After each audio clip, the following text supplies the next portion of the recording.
Hello दोस्तों, कैसे हो आप सब। मैं सुनील स्वागत करता हूं आपका अपने YouTube channel mission government job में।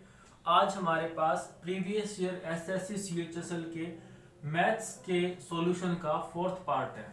ठीक है, 2019 में जो क्वेश्चन आए थे एसएससी सीएचएसएल में वो डिस्कस करेंगे अपन। तो हमारा पहला क्वेश्चन है आज, ए बी सी एक काम को क्रमशः यानी अलग अलग 42, 84 और 28 दिन में पूरा करते हैं। ए ने अकेले काम शुरू किया, उसके 3 दिन बाद बी शामिल हो गया। ठीक है, ये बात की कंडीशन है। पहले जो हमें काम करना होता है जितना वो कर लेते हैं। 3 व्यक्ति हैं, 3 लाइन ड्रा कर लीजिए। ए ने कितने दिन काम किए? ए अकेला कितने दिन में करता है? 42 दिन में। बी करता है 84 दिन में और सी करता है 28 दिन में। ए बी सी एलसीएम कितना आएगा इनका? इनका एलसीएम आएगा हमारे पास 168। ठीक, अच्छा, अब ये जो एलसीएम है वो क्या होता है हमारे पास? ये होता है भाई कुल काम। ठीक है, एलसीएम को आप क्या बोलते हैं? कुल काम। ए बी सी को मिलकर 168 काम पूरे करने हैं। ठीक है, तो इनका हमारे पास एक एक दिन का काम भी होना चाहिए। पीछे वाली वीडियो में मैंने बताया था कैसे निकालते हैं। 168 को डिवाइड कर दो 42 से। अच्छा, जिन बच्चों ने डिटेल में मैथ करना है कंप्लीट, तो इस वीडियो के डिस्क्रिप्शन में आपको मैथ की प्लेलिस्ट का लिंक मिल जाएगा। ठीक है, मैथ की वीडियो की जितनी भी क्लासेस हुई हैं उनका लिंक प्रोवाइड करवा देंगे। उस पर क्लिक करके आप सारी की सारी वीडियो देख सकते हैं। तो वापिस आते हैं इसके ऊपर। 168 को 42 से डिवाइड करो, कितना आएगा हमारे पास? 6 आ जाएगा। सॉरी 4 आएगा। ठीक है, ये कितना आ गया? 2 और ये कितना आ गया हमारे पास? 6 आ गया। ठीक है, ए बी सी। ए अकेला किसी काम को 4 दिन में पूरा करता है, बी उसको ए का एक दिन का काम 4 है, बी का एक दिन का काम 2 है और सी का एक दिन का काम 6 है। इतना हमने कर लिया। अब आते हैं कंडीशन क्या है हमारे पास। ए ने अकेले काम शुरू किया, उसके 3 दिन बाद बी शामिल हो गया। ठीक है, यानी ए अकेला काम शुरू कर रहा है। ए ने अकेले कितने दिन काम किया? यहां पे दे रखे हैं हमें। ए के 3 दिन बाद बी शामिल हो रहा है और बी के बाद में सी शामिल होगा। तो ए अकेला कर रहा है, ए ने अकेले 3 दिन काम किया। तो आप क्या करोगे? ए का एक दिन का काम हमारे पास है 4, तो ए 3 दिन में कितना काम कर देगा? तो ए का 3 दिन का काम क्या आ जाएगा? 3 गुणा 4 यानी कि 12। अच्छा, अगली कंडीशन क्या है? यदि काम शुरू होने के 5 दिन बाद सी शामिल हुआ है। 5 दिन बाद सी, यानी ए और बी ने कितने दिन काम किया? ए और बी ने 3 दिन तक ए अकेला काम कर रहा था, फिर बी आया और काम शुरू होने के 5 दिन बाद सी आ रहा है। तो चौथे और 5वें दिन कौन काम कर रहा है? ए और बी काम करेंगे। तो ए और बी का एक दिन का काम कितना है? इनको जोड़ दो। ए प्लस बी का एक दिन का काम कितना? ए और बी ने कितने दिन काम किया? इन्होंने काम किया 2 दिन। इनका एक दिन का काम कितना है? 6 दूनी 12। ठीक है, सी के आने से पहले कितना काम कंप्लीट हो गया था? 12 और 12 24 काम कंप्लीट हो चुका था। बचा कितना? 168 माइनस 24। ठीक है, कितना बच गया? 144। ये 144 काम कौन करेगा? ए बी और सी मिलके करेंगे। इन तीनों का एक दिन का काम कितना है? 4 2 6 और 6 12। इसको 12 से डिवाइड कर दो, कितना आ जाएगा आपका? 12 दिन। अब इसने ये पूछा है कि काम समाप्त होने तक ए ने कितने दिन काम किया, या ये भी पूछ सकता था कि काम कितने दिन में समाप्त हुआ। तो हमें टोटल दिन बताने हैं। टोटल दिन कितने हो गए? 3 दिन ये रहे, 2 दिन ये रहे 5 और 12 दिन ये रहे। आंसर आ गया हमारा 17 दिन। ठीक है, चलिए नेक्स्ट क्वेश्चन पे चलते हैं।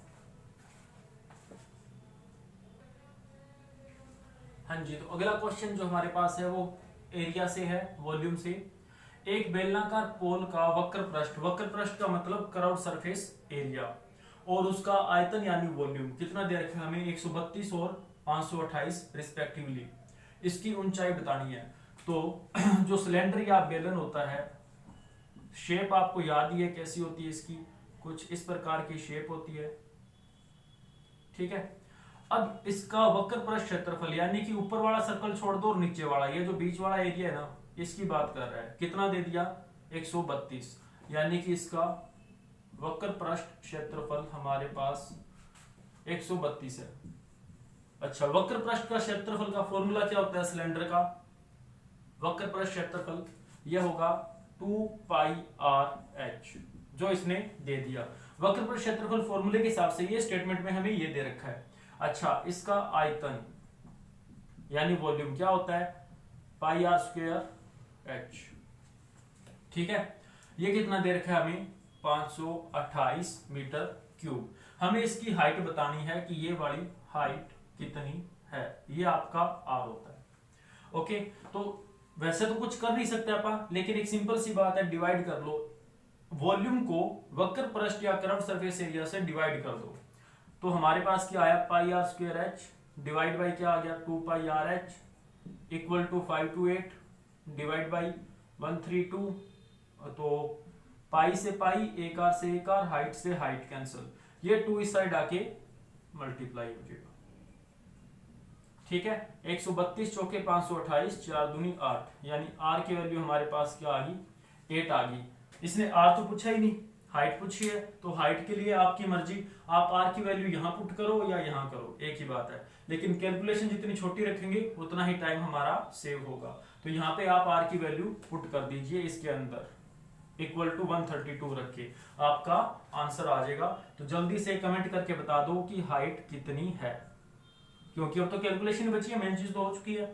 ठीक है, अच्छा, इस क्वेश्चन की इस वीडियो के लास्ट में आपके लिए एक होमवर्क होगा, सिंप्लीफिकेशन का क्वेश्चन है, एक ही अटेम्प्ट में आप कर देना, क्योंकि ज्यादा अटेम्प्ट करोगे फाइनल एग्जाम में सरलीकरण के क्वेश्चन को जो बोर्डमास रूल पे बेस आते हैं उनको आप एक ही अटेम्प्ट में करते हैं। बेशक हमारा सही हो गलत हो, दोबारा उस जगह हम कभी नहीं जाते। ठीक है, तो कोशिश करना एक ही बार अटेम्प्ट करें और आंसर सही दें। चलिए नेक्स्ट क्वेश्चन पे चलते हैं। हाँ जी, नेक्स्ट क्वेश्चन देखो, परसेंटेज से बहुत बढ़िया क्वेश्चन आया हमारे पास। किसी निर्वाचन क्षेत्र में 40% मतदाता वरिष्ठ नागरिक है, यानी सीनियर सिटीजन है। वरिष्ठ नागरिक मतदाताओं में से 40% क्या है? निरक्षर, यानी कि अनपढ़ है। ओके, तो यहां पे आगे आता है, और 25% गैर वरिष्ठ, यानी कि जो सीनियर सिटीजन नहीं है, जो यूथ है उसकी बात कर रहे हैं। 25% गैर वरिष्ठ नागरिक मतदाता जो है वो साक्षर है। तो देखो पहले यहाँ पे 2 कैटेगरी बन चुकी है, एक तो आगे सीनियर सिटीजन यानी कि वरिष्ठ नागरिक, और एक आगे नॉन सीनियर सिटीजन गैर वरिष्ठ नागरिक। तो पहले इनकी बात कर लेते हैं। 40% अगर हमारे पास क्या है? वरिष्ठ है, तो 60% क्या हो गए? गैर वरिष्ठ।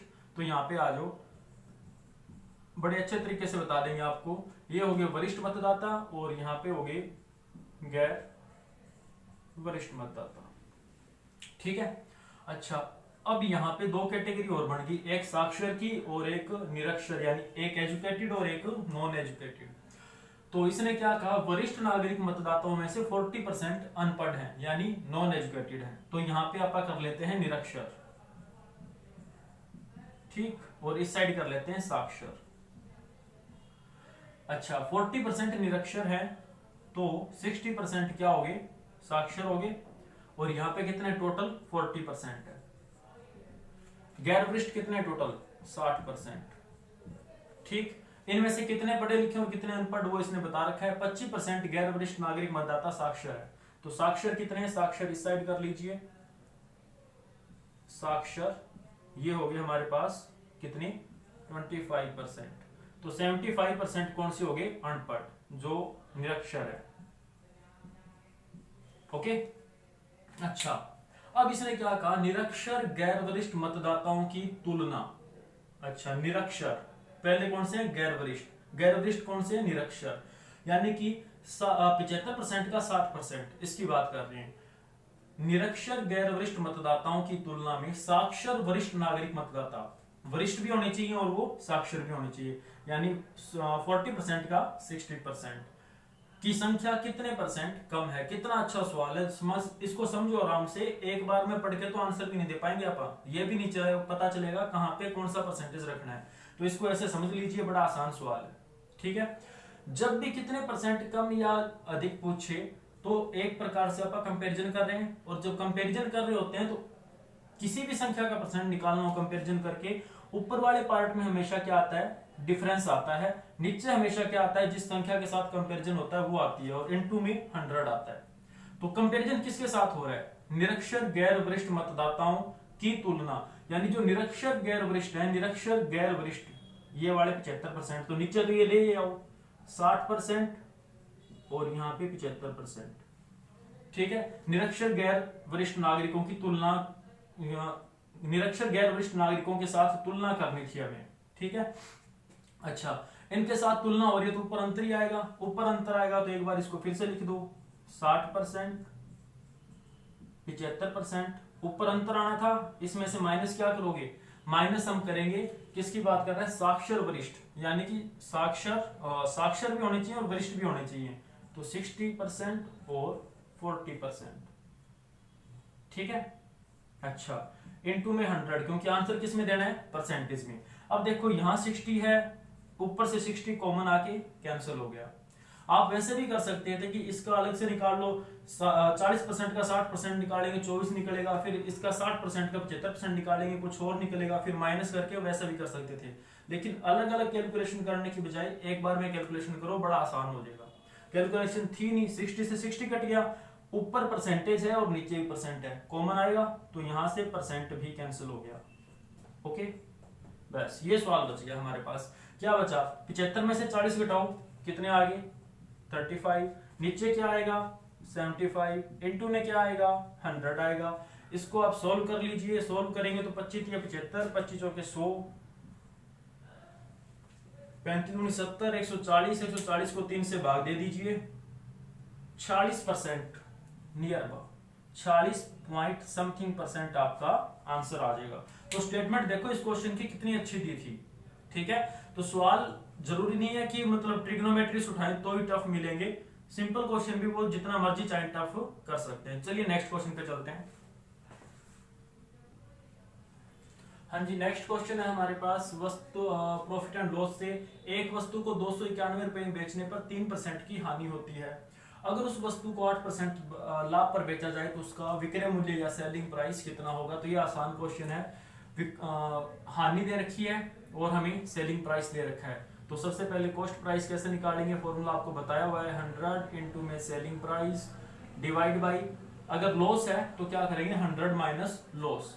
ठीक है, तो कितना बच गया यहाँ पे 97% बच जाएगा। ठीक है, वो नीचे वाला परसेंट हटेगा इसलिए 100 ऑलरेडी ऊपर गया हुआ है, ये आएगा कॉस्ट प्राइस। ठीक, अब इसके ऊपर हमें लाभ कितना कमाना है 8%। अच्छा, लाभ 8% कमाना है तो सेलिंग प्राइस क्या होता है, कॉस्ट प्राइस इंटू में 100 प्लस में प्रॉफिट परसेंट, यानी टोटल हो गया 108 डिवाइड बाई 100। तो 100 से 100 कट गया, ये आएगा 3 पे और ये हो गया हमारे पास 324 रुपए। चलिए नेक्स्ट क्वेश्चन पे चलते हैं।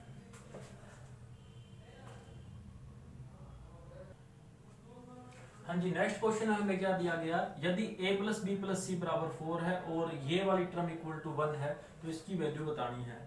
इसका फॉर्मूला देखो सबको आता होता है, आप अप्लाई कर ही लेते हैं, a की 3 प्लस बी की 3 प्लस सी की 3 माइनस 3 abc बराबर किसके होता है a plus B plus C into में ए स्क्वायर प्लस में बी स्क्वायर प्लस में सी स्क्वायर और क्या आएगा minus A B minus B C minus C A.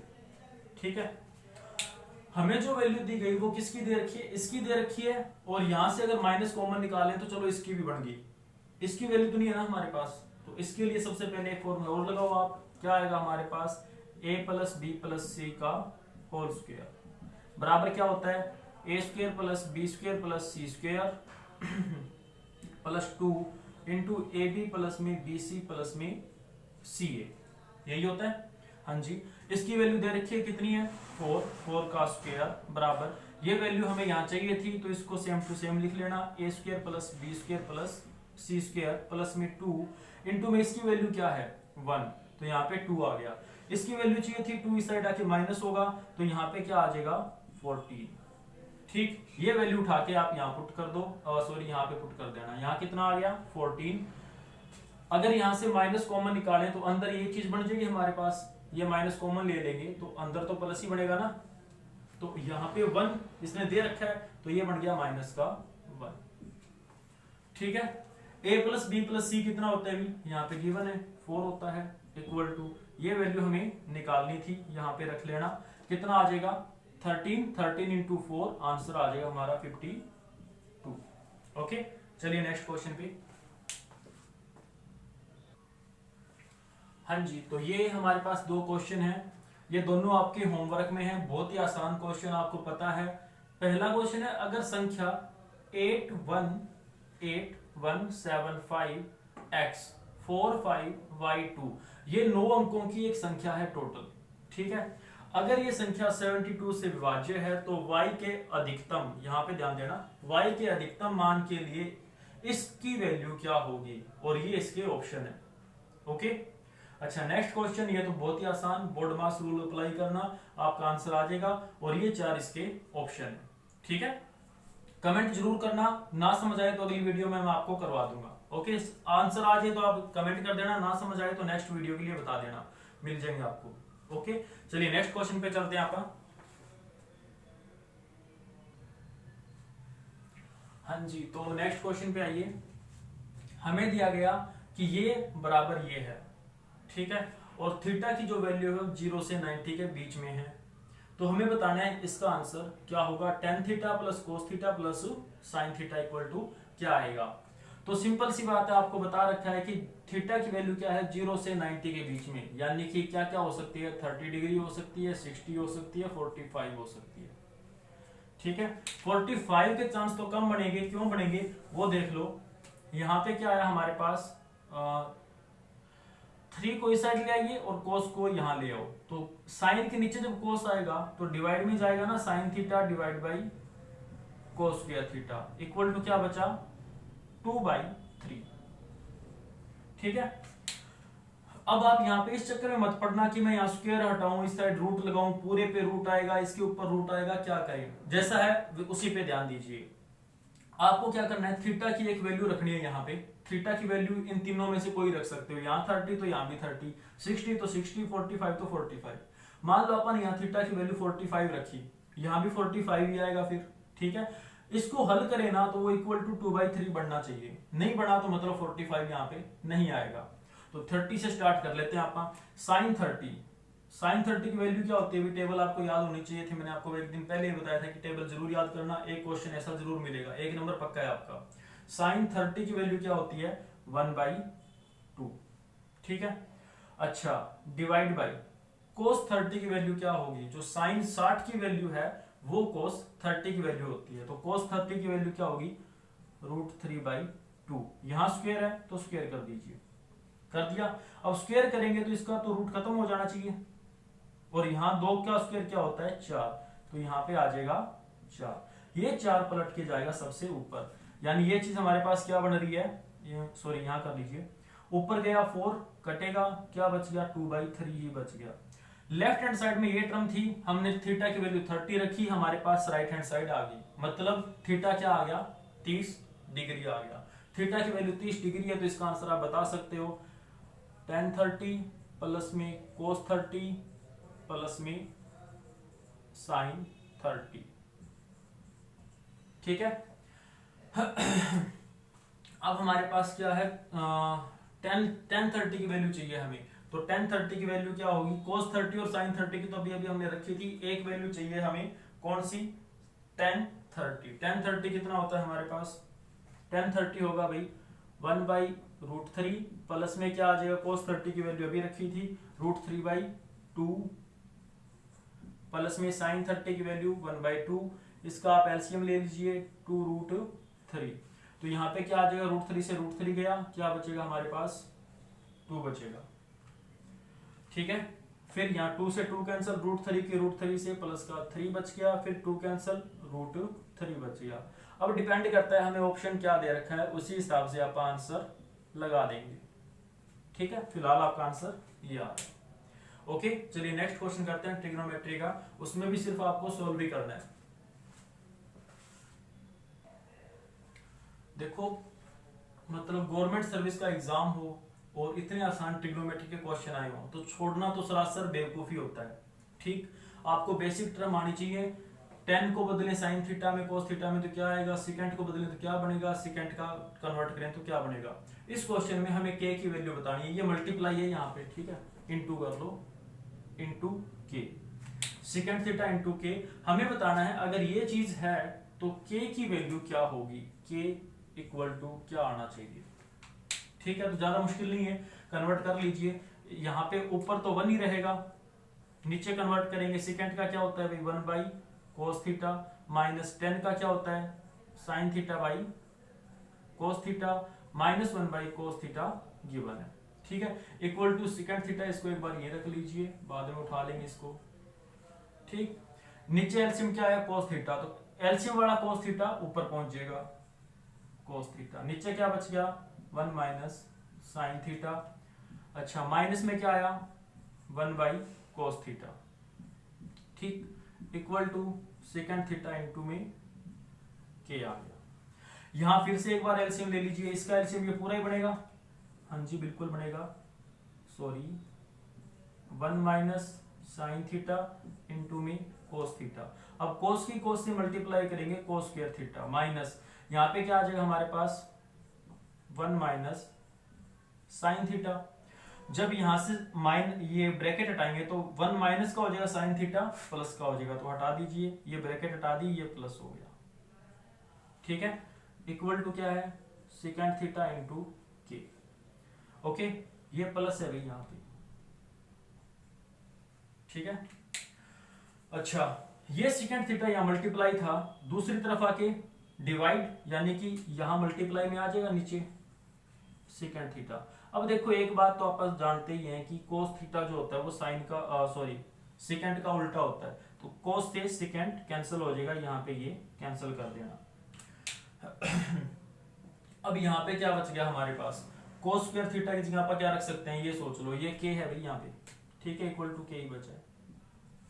Cos square theta की जगह क्या रख सकते हैं आप 1 माइनस साइन स्क्वायर थीटा, वो पहले दिन जो आइडेंटिटी लिखाई थी वही लिखेंगे 1 माइनस साइन स्क्वायर थीटा, फिर यहाँ पे माइनस 1 और प्लस का साइन थीटा, डिवाइड बाई क्या आया 1 minus sine theta, 1 minus sine theta.